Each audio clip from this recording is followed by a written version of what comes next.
बिस्मिल्लाहिर्रहमानिर्रहीम। Hello everyone, मेरा नाम तहज़ीब खान है और इस वीडियो के अंदर मैं आपको आईआर ब्लास्टर और आईआर रिसीवर को कैसे यूज़ करना है, क्या क्या प्रॉब्लम आ सकती है, क्या क्या आपको इश्यूज़ अगर आप रिमोट के साथ काम कर रहे हो और अगर इस कोड को आप इस आईआर ब्लास्टर से सेंड करने की कोशिश कर रहे हो तो क्या इशू आ सकते हैं। तो यहाँ पर बेसिकली ये मेरे पास आईआर ब्लास्टर है, इसमें मैंने कोड किया है, वो कोड आपको नीचे डिस्क्रिप्शन में मिलेगा। जैसे ही मैं इस ग्रीन बटन को दबाऊंगा तो आप देखेंगे ये हमारी ब्लू एलईडी जल रही है। और इसके बाद अगर मैं यहाँ पर कोई और बटन प्रेस करने की कोशिश करूँगा, आप देखेंगे यहाँ पर हमें सिग्नल रिसीव होता है। देखो ऐसे मैं बटन दबा रहा हूँ, सिग्नल रिसीव हो रहा है, लेकिन एलईडी ग्लो नहीं कर रही, क्योंकि इसका जो भी कोड है उस कोड पे क्या एक्शन परफॉर्म करना चाहिए वो हमने अपने कोड में डिफ़ाइन नहीं किया। इसका कोई पर्टिकुलर हेक्स कोड होगा, उसका पर क्या ऑपरेशन परफॉर्म होना चाहिए वो हमें बेसिकली बताना पड़ता है। ठीक है, ये आईआर ब्लास्टर है, इससे भी हम इसको कोड सेंड कर सकते हैं।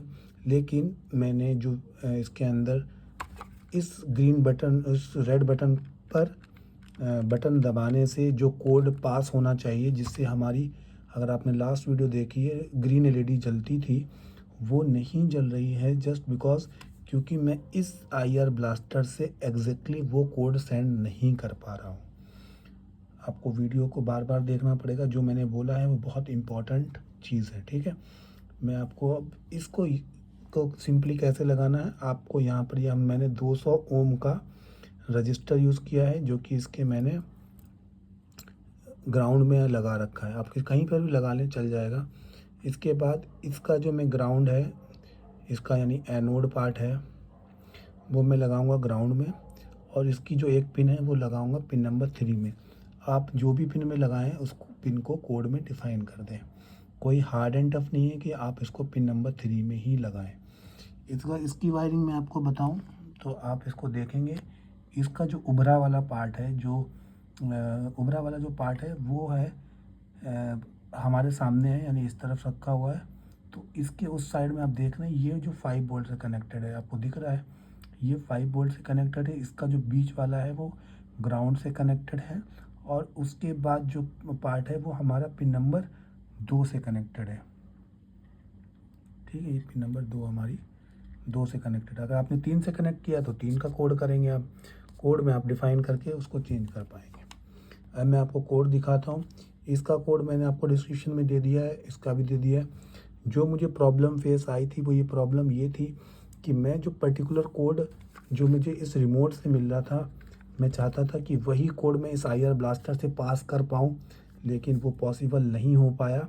इसके लिए मैंने फिर डिटेक्ट किया, देखा कि मुझे इस आईआर ब्लास्टर से कौन सा कोड मिल पा रहा है। मैंने इस कोड को पास करने के लिए जो कमांड लिखी थी कोड के अंदर, वो कमांड ना मिलके कुछ और कोड मिल रहा था। उसके बिहाफ पे मैंने इसके अंदर वो कंडीशन डाल दी है कि जब आईआर ब्लास्टर ये पर्टिकुलर कोड देगा तब मुझे ये जिसकी जो ग्रीन एलईडी है वो ग्लो करनी है। तो मैं आपको अभी इससे कनेक्ट करता हूँ और दिखाता हूँ।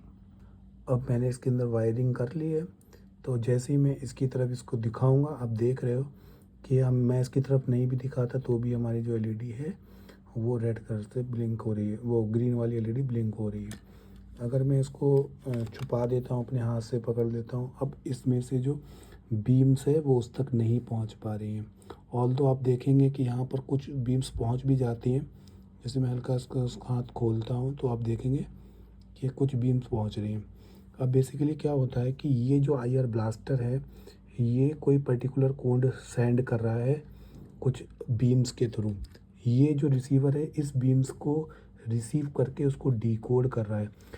एग्जैक्टली जो हमने इफ कंडीशन लगाई है उसमें एग्जैक्टली वैसे ही अगर उसको कोड मिल जाता है डिकोड करने के बाद, तो ये उस एलईडी को ग्लो करता है। तो बेसिकली ये चीज़ हो रही है। अगर आप देखें इसका डायरेक्शन इधर नहीं है उसकी तरफ, फिर भी ये ग्लो कर रही है, तो आपको लगता होगा ये एक प्रॉब्लम है। आप इसको एक प्रॉब्लम भी समझ सकते हैं और एक सॉल्यूशन भी समझ सकते हैं। पर आपका नज़रिया कैसा है, आप उस तरीके से समझें इसको। फॉर एग्ज़ाम्पल, आपने टीवी में आप चैनल चेंज करना चाहते हैं, अगर आप पर्टिकुलर डायरेक्शन में ही रख के इसको चेंज करेंगे तो माइट भी आप उस डायरेक्शन में ना कर पाओ या किसी भी वजह से, क्योंकि आप रिस्ट्रिक्टेड हो गए हो कि आप पर्टिकुलर डायरेक्शन में ही यूज़ करके ही उसको चेंज करोगे, आप बिल्कुल पॉइंट टू पॉइंट यूज़ करोगे। जो जबकि हम टीवी के की तरफ मुँह करते हैं, उसके आईआर ब्लास्टर की तरफ मुँह नहीं करते, हमें नहीं पता होता उसका अंदर जो आईआर रिसीवर है वो कहाँ पर लगा हुआ है। तो ये तो एक फ़ायदा आप इसको समझ सकते हैं। नुकसान इसमें अगर आप देखें, अगर मैं कोई एक ऐसी चीज़ बना रहा हूँ, ऐसा कोई रोबोट बना रहा हूँ जो कि इस आईआर ब्लास्टर की तरफ मुँह हो, जिससे हमें पता लगे कि ये उसी डायरेक्शन में है, तो हम उसकी तरफ मूव कर पाएँ। लेकिन अगर आप देखें इसका डायरेक्शन तो इस दिशा में है, अगर रोबोट होगा तो वो इस दिशा में जाएगा? नहीं, उसको हमें इस दिशा में लेके जाना है, इस डायरेक्शन में लेके जाना है। तो यहाँ पर एक फ़ायदा और एक नुकसान होता ही है हर किसी का।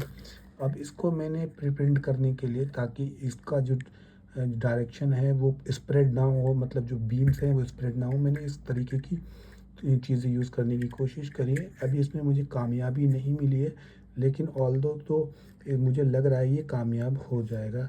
बहुत ज़्यादा नहीं होगा तो फिर भी 90% या 70% तक हम इसको अचीव कर लेंगे, ताकि जब हम इसका डायरेक्शन इसकी तरफ करें तभी हमारी एलईडी ग्लो हो। जैसे ही मैं इसको देखो निकाल देता हूँ, हमारा सिग्नल मिलना बंद हो गया, और यहाँ से मैं बटन दबाता हूँ तो ये सिग्नल हमें रिसीव हो रहा होता है। ठीक है, तो इन्फॉर्मेशन जो मिली है आपको मैंने दी है वो करेक्ट है।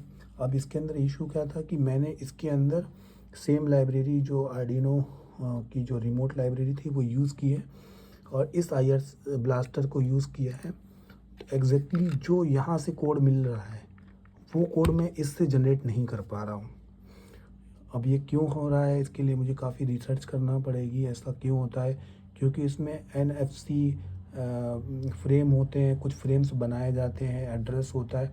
अब उसमें कैसे क्या चीज़ें होती हैं वो बहुत डीप एंड डाइव चीज़ें हैं, वो उतनी उस लेवल पे भी मैंने इसको एक्सप्लोर नहीं किया है। तो यहाँ तक मैं आपको ये बता सकता हूँ कि अगर आपको, क्योंकि इसकी ज़रूरत क्या थी कि मुझे इससे इस रिमोट के रिक्वायरमेंट की, मतलब जो भी यहाँ से कोड डिटेक्ट हो रहा है मुझे इस आईआर ब्लास्टर से इसलिए निकलवाना था या इसलिए जनरेट करवाना था, ताकि अगर मान लो मेरा ये रिमोट ख़राब हो गया है और मुझे किसी को एक रिमोट बना के देना है, अगर मैं उसको बोलता हूँ कि एक बार आप मुझे रिमोट दो, मैं आपको इस रिमोट की कॉपी हूबहू कॉपी बना दूंगा।